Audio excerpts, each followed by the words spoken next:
Mother's day, माँ का दिन।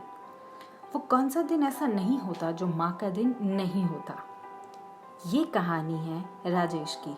राजेश अपनी पढ़ाई, अपनी ग्रेजुएशन फिनिश करने के बाद अपनी जॉब के लिए एक दूसरी स्टेट में चला गया था। उस स्टेट तक पहुंचने का रास्ता कुछ 200 किलोमीटर दूर था। एक बारी की बात है, उस दिन मदर्स डे था। मदर्स डे पे राजेश ने सोचा कि कुछ स्पेशल किया जाए और अपनी मदर को फ्लावर दिए जाए।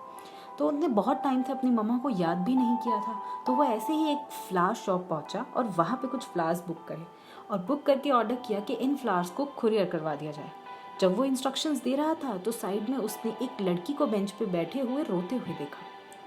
उस लड़की से उसने पूछा कि तुम क्यों रो रही हो। वो कह रही थी कि मेरे पास एक रोज़ खरीदने के लिए जितने पैसे होने चाहिए उतने नहीं हैं।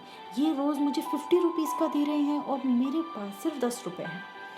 राजेश ने कहा, आओ मेरे साथ और मैं तुम्हें रोज़ दिलवाता हूँ। उसने उसे रोज़ दिलवाया और ये कहा कि ये तुम किसके लिए ले रही हो। उसने कहा, मैं अपनी मदर के लिए ले रही हूँ, मैं उन्हें मदर्स डे विश करना चाहती हूँ। उसने उसे रोज़ दिलवाया और उससे कहा कि मैं तुम्हें तुम्हारे घर तक छोड़ देता हूँ।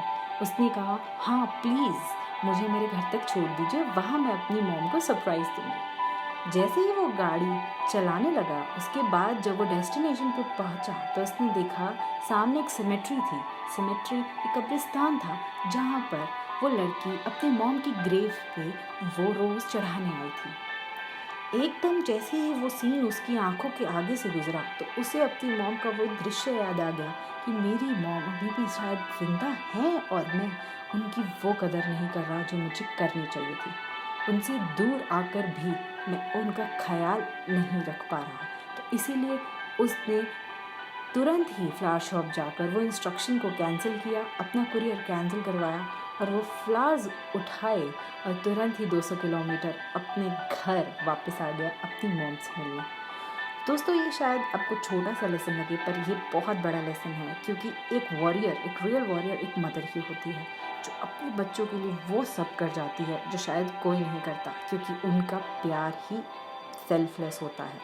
उनका सैक्रिफाइस किसी भी एक्सपेक्टेशन से परे होता है। तो हमेशा आप इस चीज़ को ज़रूर वैल्यू करें कि जब तक लाइफ है तब तक उसको कैसे एनरिच, एनहांस और फ्लरिश किया जा सकता है, कैसे वक्त बिताया जा सकता है अपनों के साथ, क्योंकि शायद किसी के चले जाने के बाद उसकी कमी बहुत खले और ये अफसोस दे जाए कि काश वक्त रहते हम उन्हें एक थैंक यू तो किया ही सकते थे।